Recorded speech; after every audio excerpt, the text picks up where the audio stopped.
नमस्कार, मैं जया गुप्ता। इस वीडियो में मैं RSCIT एग्ज़ाम के लिए इम्पॉर्टेंट क्वेश्चंस का तीसरा टेस्ट पेपर लेकर आई हूँ। इसके पहले मैंने RSCIT एग्ज़ाम के लिए इम्पॉर्टेंट क्वेश्चंस के 2 टेस्ट पेपर मेरे चैनल पर बना रखे हैं, जिन्हें आप मेरे चैनल पर जाकर देख सकते हैं।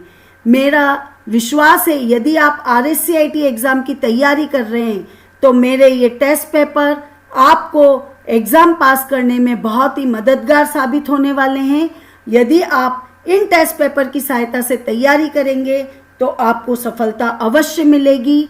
आइए देखते हैं RSCIT एग्ज़ाम के इम्पॉर्टेंट क्वेश्चंस के तीसरे टेस्ट पेपर को। मैं आपको तीसरे टेस्ट पेपर के क्वेश्चंस बताऊं उसके पहले मैं आपसे अनुग्रह करूंगी कि यदि आपने अभी तक मेरे चैनल को सब्सक्राइब नहीं किया है तो कृपया मेरे चैनल को सब्सक्राइब कीजिए, बेल आइकन को हिट कीजिए ताकि मेरे नए वीडियोस के नोटिफिकेशन आपको तुरंत प्राप्त हो। आइए देखते हैं RSCIT एग्ज़ाम के लिए इम्पॉर्टेंट क्वेश्चंस का तीसरे टेस्ट पेपर का पहला क्वेश्चन। मौसम की भविष्यवाणी, भूकंप की जानकारी तथा संचार व्यवस्था को बढ़ाने के लिए काम में लिया जाने वाला कंप्यूटर है। इसके 4 ऑप्शंस दिए हैं: micro computer, mainframe computer, super computer, mini computer. इसका सही उत्तर है सी, super computer.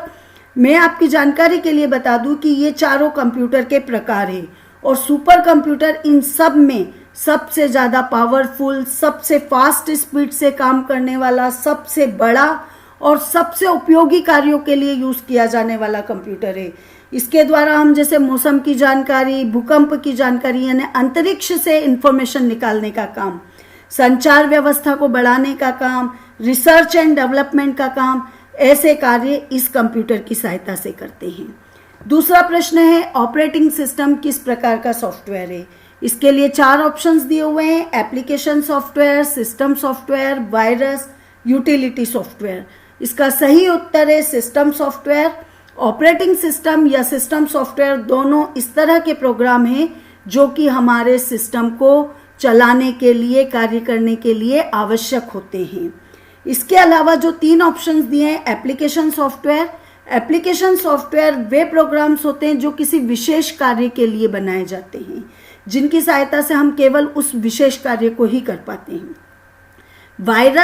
Virus self executed programmes होते हैं जो हमारे कंप्यूटर या हमारे प्रोग्राम्स या फाइल्स में चले जाते हैं तो उनको करप्ट कर देते हैं।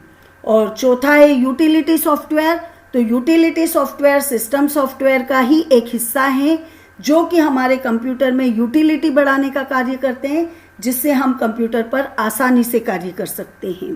तीसरा क्वेश्चन है हार्डवेयर कंपोनेंट्स जो CPU का एक अभिन्न हिस्सा नहीं है कहलाते हैं। 4 ऑप्शंस दिए: input device, output device, peripheral device, storage device. इसका सही उत्तर है पेरिफेरल डिवाइस। मैं आपको यहाँ बता दूँ कि कंप्यूटर के जितने भी चीज़ें होती कंप्यूटर से संबंधित वो सब पेरिफेरल डिवाइसेस कहलाती CPU को छोड़कर। जैसे कि आपका मॉनिटर हुआ, प्रिंटर हुआ, कीबोर्ड हुआ, माउस हुआ, स्कैनर हुआ, वेबकैम हुआ, स्पीकर्स हुए, पेन ड्राइव हुआ, CD हुई या आपकी हार्ड डिस्क हुई, ये सब पेरिफेरल डिवाइसेस कहलाते। तो पेरिफेरल डिवाइसेस में इनपुट डिवाइस, आउटपुट डिवाइस और स्टोरेज डिवाइस सब इसी के अंतर्गत आते हैं। ये सब पेरिफेरल डिवाइसेस के भाग होते हैं। चौथा क्वेश्चन है पेंटियम, इंटेल कोर, जियोन आदि हैं। 4 ऑप्शन से प्रिंटर्स, मॉनिटर्स, प्रोसेसर्स, कीबोर्ड। इसका सही उत्तर है प्रोसेसर। ये सब प्रोसेसर्स के प्रकार हैं। अगला प्रश्न है 5वां।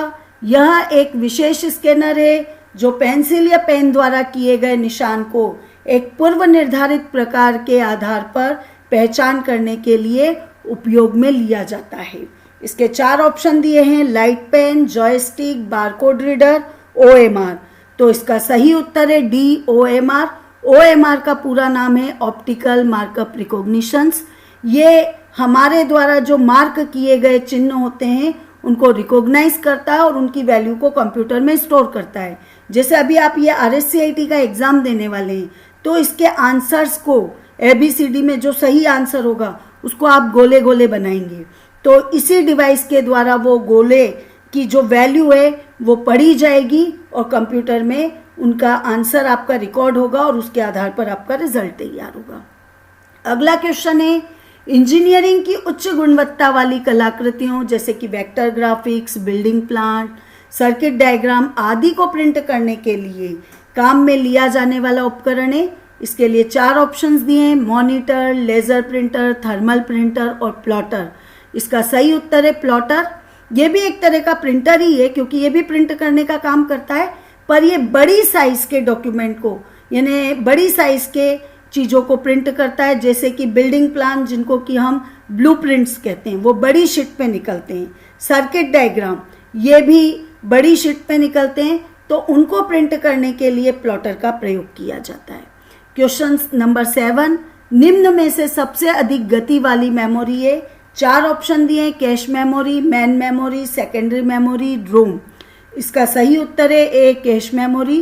कैश मेमोरी बहुत ही फास्ट स्पीड की, बहुत ही कम स्टोरेज कैपेसिटी वाली एक अस्थायी मेमोरी होती है। इसको हम सीपीयू और मेन मेमोरी के बीच में लगाते हैं ताकि सीपीयू और रैम की स्पीड को हम एक साथ मेंटेन कर सकें, उनकी कॉम्पैटिबिलिटी को बना सकें। इसके लिए इसका प्रयोग किया जाता है। अगला क्वेश्चन है 8वां, जीयूआई से तात्पर्य है। इसके 4 उत्तर दिए हुए हैं, graphical user internet, graphical user interface, geographical user information, geographical user interface. तो इसका सही उत्तर है B, graphical user interface. Graphical user interface एक ऐसा इंटरफेस होता है जिसमें यूजर को हम ग्राफिक में चीज़ों को दिखाते हैं। प्रोग्राम के आइकन्स ग्राफिक्स के रूप में दिखाए जाते हैं। विजुअल इंडिकेटर ग्राफिक्स में मिलता है। 2 तरह के इंटरफेस होते हैं, टेक्स्ट बेस्ड और ग्राफिकल। टेक्स्ट बेस्ड इंटरफेस में केवल टेक्स्ट में ही सब चीज़ें डिस्प्ले होती थी, जैसा कि डॉस में होता था। ग्राफिकल यूजर इंटरफेस में हम ग्राफिक्स की सहायता से चीज़ों को रिप्रेजेंट करते हैं, जैसा कि हम विंडोज में करते हैं। अगला क्वेश्चन है 9वां, बैकग्राउंड में रन हो रहे प्रोग्राम्स के आइकन्स को होल्ड करने के लिए जो जगह होती है उसे कहा जाता है।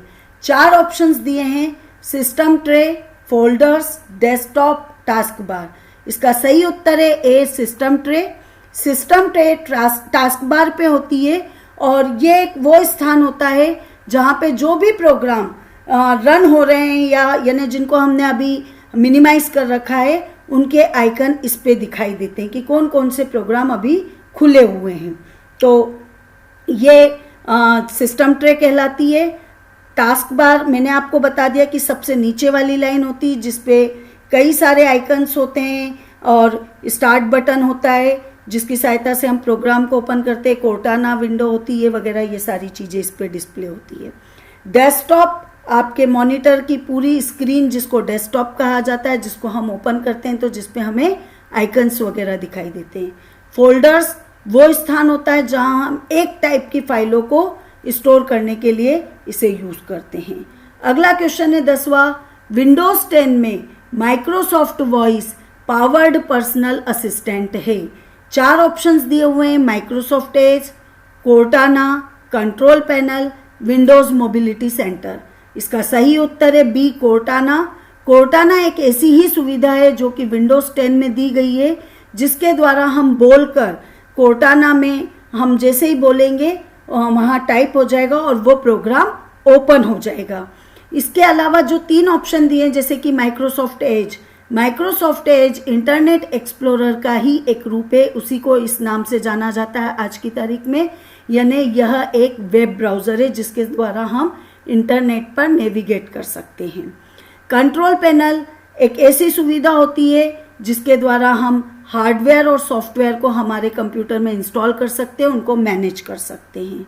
विंडोज़ मोबिलिटी सेंटर ये भी विंडोज़ 10 में आई एक नई सुविधा है जिसके द्वारा हम एक ही स्क्रीन से हमारे सिस्टम की कई सारी चीज़ों को मैनेज कर सकते हैं, जैसे कि ब्राइटनेस या इंटरनेट से संबंधित सेटिंग या साउंड से संबंधित सेटिंग, इन सब को मैनेज करने के लिए विंडोज़ मोबिलिटी सेंटर का प्रयोग किया जाता है। ये लैपटॉप पर उपलब्ध है अभी सुविधा।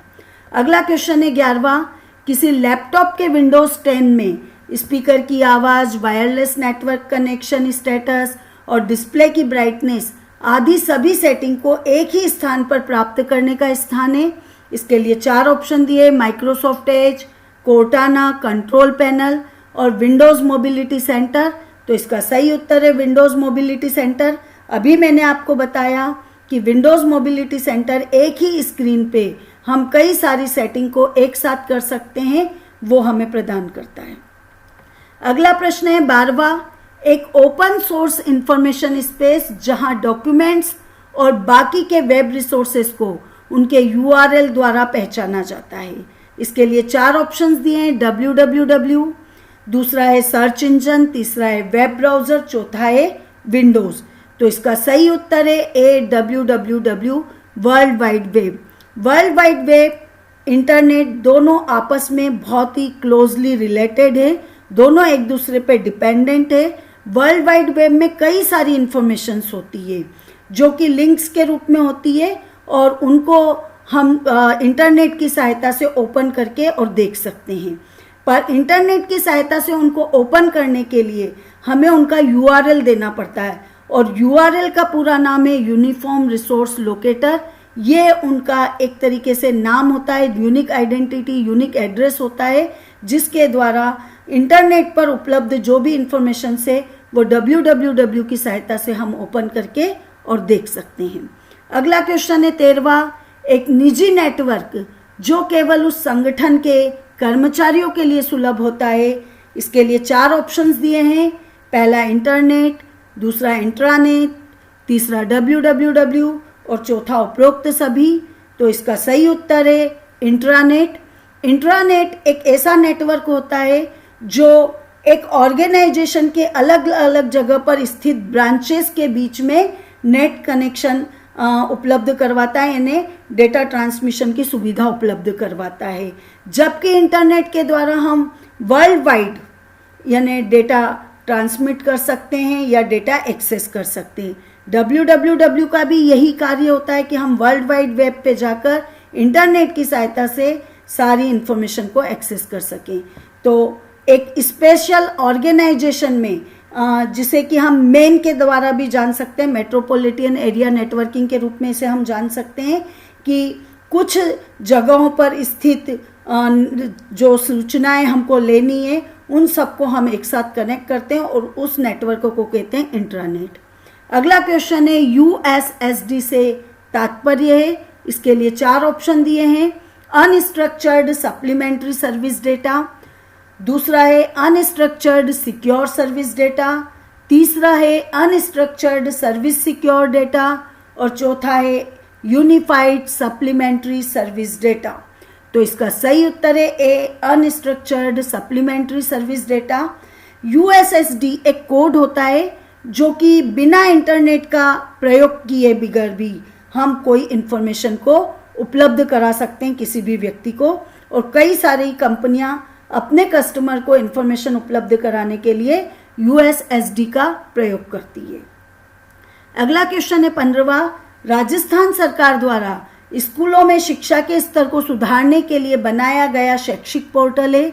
4 ऑप्शन है इसके, ई ज्ञान, ई बाजार, ई शिक्षा, ई राजस्थान। तो इसका सही उत्तर है ए, ई ज्ञान। ई ज्ञान एक ऐसा पोर्टल है जिसमें सभी स्कूल्स जुड़े हुए हैं और वो अपने यहाँ की सारी इंफॉर्मेशन इस पोर्टल पर डालते हैं, जिसे गवर्नमेंट इस पोर्टल की सहायता से उन पर कंट्रोलिंग करती है, उनको देखती है और मैनेज करती है। अगला क्वेश्चन है 16वां, निम्न में से कौन सा एक ई कॉमर्स वेबसाइट का उदाहरण है। तो इसके लिए 4 ऑप्शन दिए हैं, Twitter, Flipkart, times of India, Facebook. मैं आपको ई कॉमर्स का मतलब पहले बता दूं। ई कॉमर्स का मतलब होता है इलेक्ट्रॉनिक वे में कमर्शियल कार्य करना, यानी सामानों को खरीदना बेचना। तो इसके लिए जो उत्तर दिया हुआ है यहाँ पर फ्लिपकार्ट। फ्लिपकार्ट एक ऐसी वेबसाइट है जिसके द्वारा हम इलेक्ट्रॉनिक वे में सामानों को खरीदते और बेचते हैं। इसके अलावा ट्विटर एक ब्लॉगर साइट है, टाइम्स ऑफ इंडिया एक मैगजीन का नाम है और फेसबुक एक सोशल नेटवर्किंग साइट है जिसके द्वारा हम हमारी सूचनाएं भेज सकते हैं, फोटोज़ वगैरह कोई भी इंफॉर्मेशन डाल सकते हैं, वीडियोज़ वगैरह। 17वां प्रश्न है, निम्न में से कौन सा एक माइक्रो ब्लॉगिंग वेबसाइट का उदाहरण है? 4 ऑप्शन है, Twitter, Flipkart, times of India, Facebook. तो अभी मैंने आपको बताया कि ट्विटर एक माइक्रो ब्लॉगिंग वेबसाइट का एग्जाम्पल है। इसका सही उत्तर है ट्विटर। ट्विटर एक फ्री सोशल नेटवर्क है जो कि बहुत ही माइक्रो मेल्स की सेवा हमें प्रदान करता है। माइक्रो मेल्स हम इसके द्वारा भेज सकते हैं और इस पे जो इन्फॉर्मेशन दी जाती है उनको हम ट्वीट्स कहते हैं, जो कि एक दूसरे को भेजने और पढ़ने की सुविधा हमें देता है। अगला क्वेश्चन है 18वां, निम्न में से कौन सा एक राजस्थान संपर्क का एक चरण नहीं है? इसके 4 ऑप्शन दिए हुए हैं, पंजीकरण, मॉडरेशन, आवंटन, स्क्रूटनाइजेशन। तो इसका सही उत्तर है स्क्रूटनाइजेशन। स्क्रूटनाइजेशन राजस्थान संपर्क में नहीं किया जाता है, बाकी के तीनों काम वहां पर किए जाते हैं। अगला प्रश्न है 19वां, निम्न में से जीपीएस मॉनिटरिंग और बायोमेट्रिक उपस्थिति प्रणाली है। इसके 4 ऑप्शन है, राजमेघ, RAAS, SSO और राज AEM। तो इसका सही उत्तर है RAAS अर्थात Rajasthan accountability assurance system. GPS का पूरा नाम आप जानते होंगे, ग्लोबल पोजिशनिंग सिस्टम।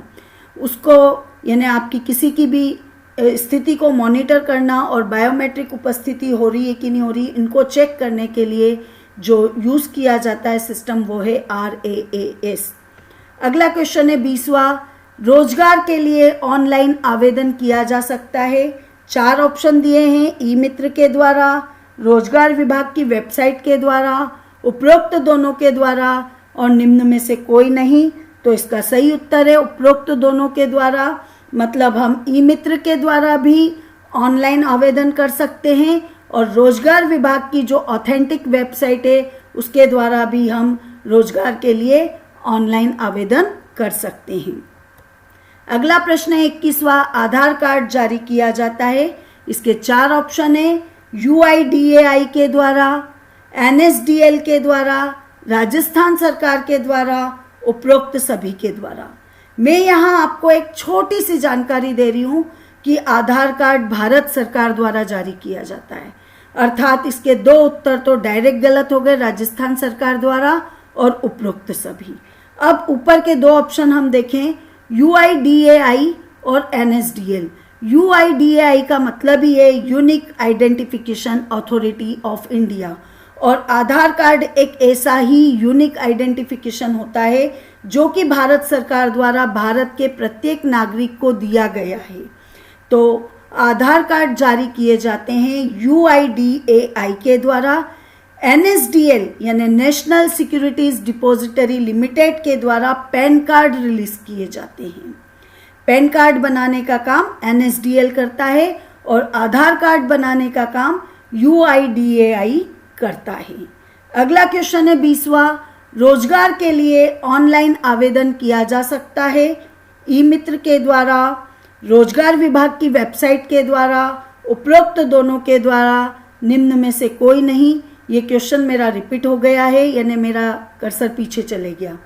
तो इसका सही उत्तर है उपरोक्त दोनों के द्वारा, यानी हम ई मित्र और रोजगार विभाग की वेबसाइट दोनों के द्वारा ऑनलाइन रजिस्ट्रेशन कर सकते हैं। आधार कार्ड जारी किया जा सकता है, ये भी मैंने अभी आपको बताया था, UIDAI के द्वारा।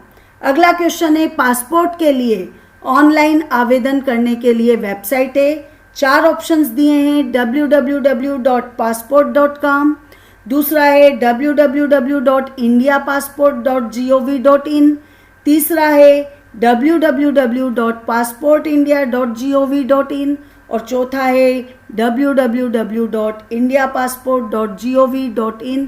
तो इसका सही उत्तर है C, www.passportindia.gov.in। आप इस साइट पर जाकर पासपोर्ट के लिए ऑनलाइन आवेदन कर सकते हैं।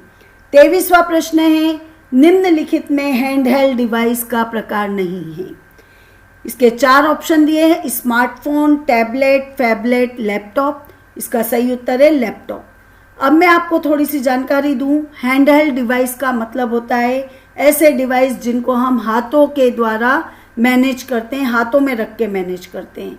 तो स्मार्टफोन, टैबलेट और फैबलेट, इनको आप हाथों में लेके यूज़ करते हैं, जबकि लैपटॉप को आप हाथ में लेके यूज़ नहीं कर सकते। इसको आप टेबल पर या आपकी गोद में लेके यूज़ करते हैं। लैपटॉप का मतलब ही है गोद में, लैप यानी गोद में रखा जाने वाला।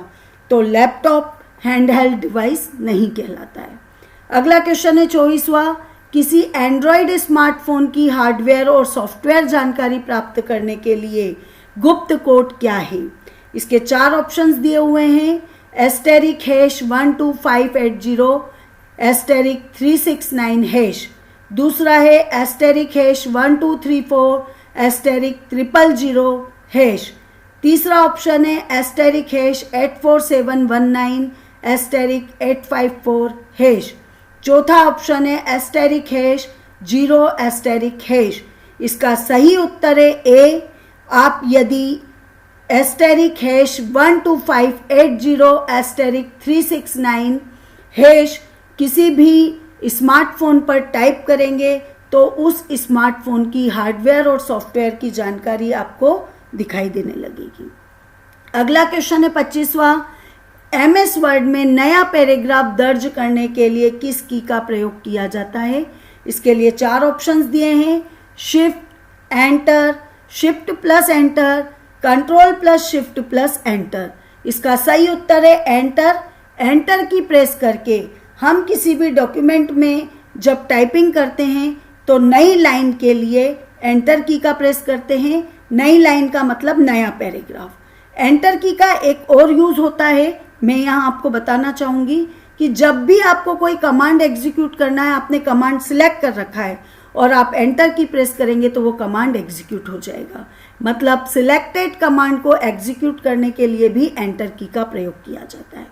अगला क्वेश्चन है 26वां, यह विभिन्न टैब्स पर कमांड्स को संगठित करता है और टॉपिक के आधार पर डॉक्यूमेंट कार्यों के लिए कमांड्स के समूह को बनाता है। इसके लिए 4 ऑप्शंस दिए हैं।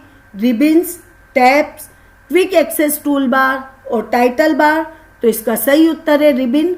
रिबिन एक ऐसा यानी टॉपिक का कमांड्स का समूह होता है जो कि उस टॉपिक से संबंधित सारे कमांड्स को हमें स्क्रीन पर अवेलेबल करवा देता है, जिसकी सहायता से हम डायरेक्ट उन कमांड्स को स्क्रीन पे ही एग्जीक्यूट कर पाते हैं, यानी हमारे कार्य को फास्ट बनाने का काम ये करता है। अगला क्वेश्चन है 27वां, किसी डॉक्यूमेंट में स्थित एक लोकेशन अथवा स्थान अथवा किसी टेक्स्ट सिलेक्शन को एक नाम द्वारा पहचान देने हेतु किसका प्रयोग किया जाता है जिससे इसको भविष्य में पहचाना जा सके? इसके लिए 4 ऑप्शन दिए हैं। Hyperlink, bookmark, cross reference, chart. इसका सही उत्तर है बुकमार्क। बुकमार्क एक ऐसा साइन होता है, एक ऐसा चिन्ह, यानी हम एक ऐसी पहचान बना देते हैं जिसके द्वारा हम कभी भी जहाँ पे हमने वो पहचान बनाई है उस स्थान को डायरेक्ट ओपन कर सकें। जैसे हम बुक पढ़ते थे, मैन्युअली बुक पढ़ते हैं, तो जहाँ पे बीच में हम यदि बुक छोड़ के उठ जाते हैं तो वहाँ पेज मोड़ देते हैं या कोई पेज लगा देते हैं या कोई चीज़ रख देते हैं ताकि जब हम बाद में उसे खोलें तो डायरेक्ट उस पेज पे पहुँच जाए। तो इसी तरह से हमारे डॉक्यूमेंट की जब साइज़ बड़ी हो जाती है तो वहाँ पर भी हम कार्य करते करते बीच में उस डॉक्यूमेंट को बंद करते हैं, फिर वापस कार्य करने के लिए जब ओपन करें तो वहाँ बुकमार्क लगा दिया जाता है। तो गो टू कमांड से हम डायरेक्ट उस बुकमार्क पे पहुँच जाते हैं और कार्य करने लग सकते हैं। अगला क्वेश्चन है 28वां, MS एक्सेल में किसी विशिष्ट रो या कॉलम को स्क्रॉलिंग के उपरांत भी हर समय दृश्यमान रखने के लिए किस विकल्प का प्रयोग किया जाता है? इसके लिए 4 ऑप्शन दिए हैं। स्प्लिट, मैक्रोस, प्योर टेबल और फ्रिज पैंस। तो इसका सही उत्तर है फ्रिज पैंस। मैंने आपको पिछले वीडियो में भी बताया था कि एक्सेल में एक सुविधा होती है कि कर्सर जहाँ पर है उसके लेफ्ट साइड के और टॉप की सभी सेल्स को हम फ्रिज कर सकते हैं, उनको स्थिर रख सकते हैं। तो जब हम स्क्रॉलिंग करेंगे तो बाकी की पूरी वर्कशीट स्क्रॉल होगी, पर जिन सेल्स को हमने फ्रिज कर दिया है वो सेल्स स्क्रॉल नहीं होगी, वो वैसी की वैसी ही स्क्रीन पर हमेशा दिखाई देगी। तो इसके लिए फ्रिज पेन ऑप्शन का प्रयोग किया जाता है। 29वां क्वेश्चन है अपने वर्कशीट के डेटा को एक विशेष क्रम में ऑर्गेनाइज करना कहलाता है। 4 ऑप्शन दिए हैं, फिल्टरिंग, पेस्टिंग, सॉर्टिंग और डाटा लॉकिंग। तो इसका सही उत्तर है सॉर्टिंग। सॉर्टिंग के द्वारा हम सिलेक्टेड सेल रेंज के डेटा को एक क्रम में जमा सकते हैं, चाहे वो असेंडिंग ऑर्डर हो, डिसेंडिंग ऑर्डर हो, A to Z हो या Z to A हो। अगला क्वेश्चन है 30वां, डेटा पॉइंट की वास्तविक वैल्यू को कहा जाता है। 4 ऑप्शंस दिए हैं, data points, data series, legend और डेटा लेबल्स। तो इसका सही उत्तर है D, data labels. Data points जो भी हमारे हैं जिनके आधार पर हम चार्ट को रिप्रेजेंट कर रहे हैं, तो उसकी जो वैल्यूज होती है वो डेटा लेबल कहलाती है। क्यों? क्योंकि उसी के आधार पर हम उस डेटा को रिप्रेजेंट कर रहे हैं, वो डेटा का पॉइंट बताता है कि इसकी ये वैल्यू है। अगला क्वेश्चन है 31वां, किसी स्लाइड में किसी टैब से आप पिक्चर, टेक्स्ट, बॉक्स, चार्ट इत्यादि इंसर्ट करा सकते हो। इसके लिए 4 ऑप्शन दिए हैं, फाइल, इंसर्ट, एडिट और व्यू। इसका सही उत्तर है बी, इंसर्ट। इंसर्ट टैब जो है आपकी, इंसर्ट टैब के जो भी रिबन आती है उसमें जो भी कमांड्स है उनके द्वारा हम उन ऑब्जेक्ट को हमारी फाइल में इंसर्ट करा सकते हैं, चाहे वो वर्ड की फाइल हो, चाहे वो एक्सेल की फाइल हो, चाहे वो पावर पॉइंट की फाइल हो। उनमें उन आइटम्स को इंसर्ट करवाने के लिए, उन ऑब्जेक्ट्स को इंसर्ट करवाने के लिए इंसर्ट टैब बटन के जो रिबन आएगी उसके कमांड्स का प्रयोग किया जाता है। 32वां प्रश्न है, इस तरीके में हमलावर ट्रैफिक या डेटा को आपके कंप्यूटर सिस्टम को भेजने के लिए कई अन्य कंप्यूटर का प्रयोग करता है जो आपके कंप्यूटर सिस्टम को ओवरलोड कर देते हैं। इसके लिए 4 ऑप्शन दिए हैं, denial of services, password attack, phishing, malvertising. तो इसका सही उत्तर है डिनायल ऑफ सर्विसेज। मतलब आपके सिस्टम पे किसी और सिस्टम से भी डेटा आएगा तो वो ओवरलोडेड हो जाएगा और आपका सिस्टम यानी हैंग होगा या आपके सिस्टम में प्रॉब्लम्स आएगी। तो इस टाइप की सर्विसेज कहलाती डिनायल ऑफ सर्विसेज। अगला क्वेश्चन है 33वां, एक कंप्यूटर वायरस जो पहचान को रोकने के प्रयास में एंटीवायरस प्रोग्राम पर सक्रिय रूप से हमले करता है। इसके 4 ऑप्शंस दिए हैं, retro virus, worm, Trojan horse, ghost virus. इसका सही उत्तर है रेट्रो वायरस ए।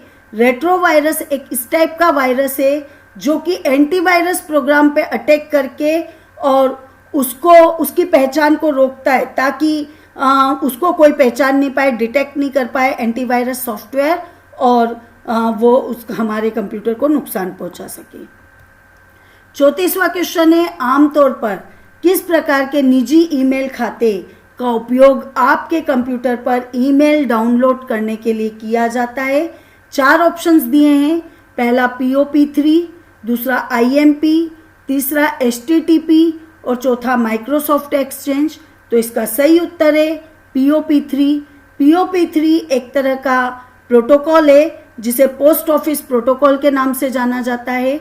तो जब हम मेल भेजते हैं, मेल के साथ कोई भी डेटा या कोई भी अटैचमेंट फाइल हम भेजते हैं जो कि सर्वर पर अपलोड हो गई है, उसे हमारे सिस्टम पर डाउनलोड करने के लिए जिस प्रोटोकॉल का हम यूज करते हैं वो है POP3।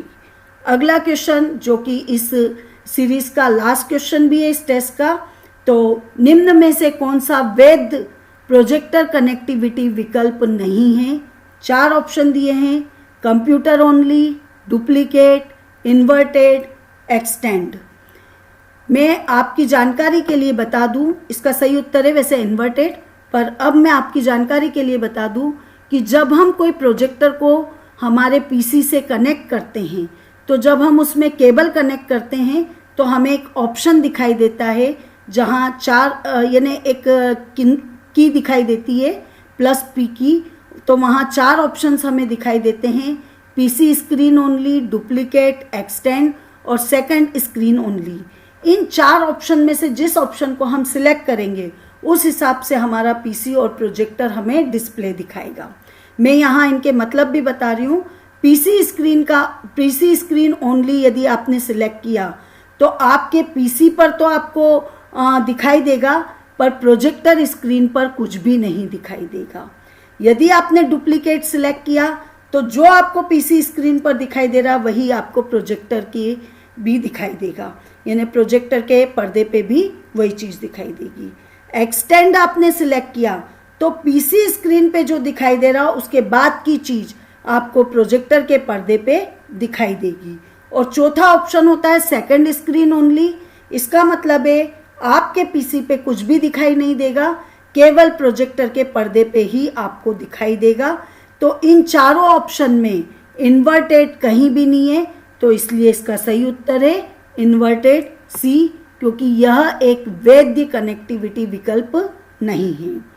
आपको ये सारे क्वेश्चंस बहुत ही हेल्पफुल रहेंगे एग्ज़ाम की तैयारी के लिए, इसलिए आप इस वीडियो को देखिए, इसे लाइक कीजिए, शेयर कीजिए और अपने फ्रेंड्स और रिश्तेदारों को भी दिखाइए ताकि वो भी एग्ज़ाम की अच्छे से तैयारी कर सके। Best of luck.